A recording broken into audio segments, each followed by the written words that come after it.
Pemirsa, Barito Pasifik melantai di Bursa Efek Indonesia sejak Oktober 1993. Rekan Cakri Miller akan menyampaikan berbagai informasi untuk Anda. Silahkan Cakri.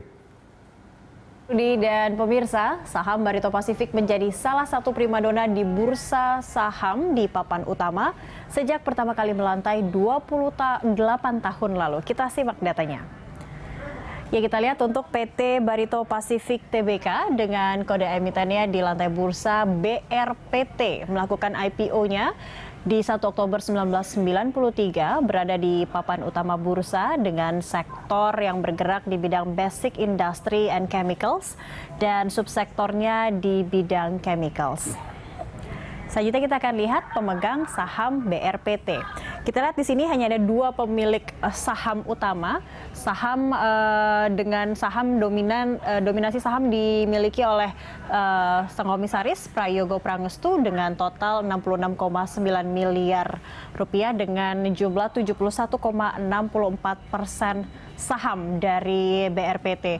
Lalu selanjutnya sebesar 27,76% atau senilai 25,9 miliar rupiah dimiliki oleh pemegang saham lainnya. Selanjutnya kita lihat pergerakan saham BRPT. Kita telah merangkum data dari akhir 2020 hingga memasuki 30 Maret di akhir kuartal 1 2021. Kita lihat terlebih dahulu di 29 Desember 2020, harga saham BRPT sempat menembus di harga Rp1.100 per lembar saham. Cukup stabil hingga masuk Januari, namun mengalami penurunan yang cukup signifikan. Di 28 Januari, harga saham BRPT mengalami penurunan atau pelemahan di harga jual Rp885 per lembar saham. Kembali mengalami kenaikan, justru ini kenaikannya melebihi dari penutupan di 2020, di Rp1.190 adalah harga tertinggi dari saham BRPT di awal 2021. Mengalami pergerakan yang nampaknya ini sideways saja begitu hingga Maret, tapi mengalami penurunan kembali. Kemarin di 30 Maret harga saham BRPT dijual di harga terakhir Rp990 per lembar saham. Baik, demikian Rudi untuk gambaran dari saham atau pergerakan dari saham BRPT untuk saat ini. Kembali ke Anda. Baik, terima kasih Cakri Miller, dan pemirsa, dialog kita lanjutkan kembali masih bersama Randy Wijaya.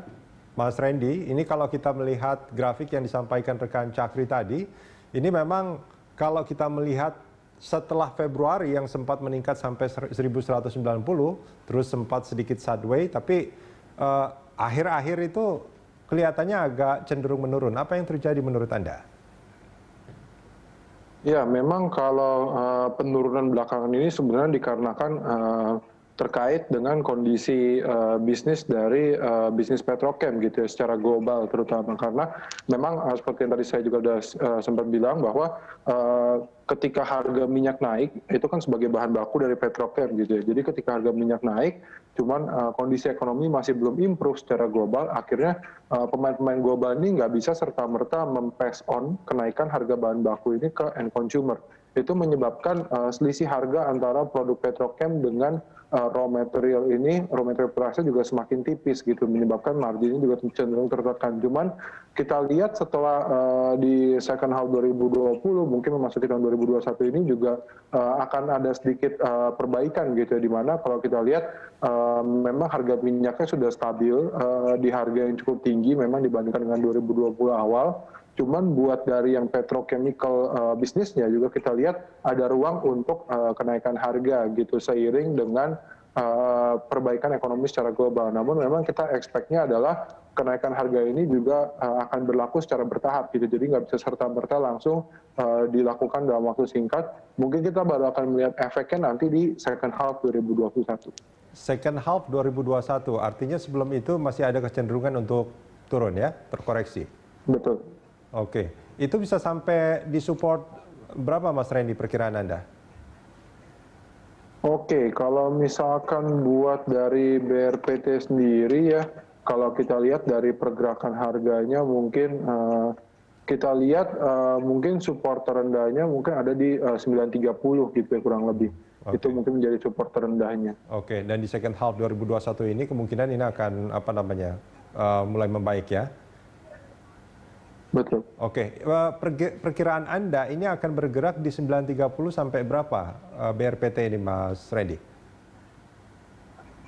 Oke, kalau kita lihat support resistance-nya ini mungkin secara teknikal akan ada di rentang 930 sampai dengan 1200. Jadi memang rentangnya cukup lebar gitu ya, karena tentunya tergantung juga dengan bagaimana nanti pergerakan harga komoditas ke depan gitu. Jika harga komoditasnya justru malah meningkat signifikan, ini akan menjadi sentimen negatif juga buat BRPT seperti itu. Oke, bagi para pelaku pasar yang mungkin sedang melirik BRPT, saran Anda apa?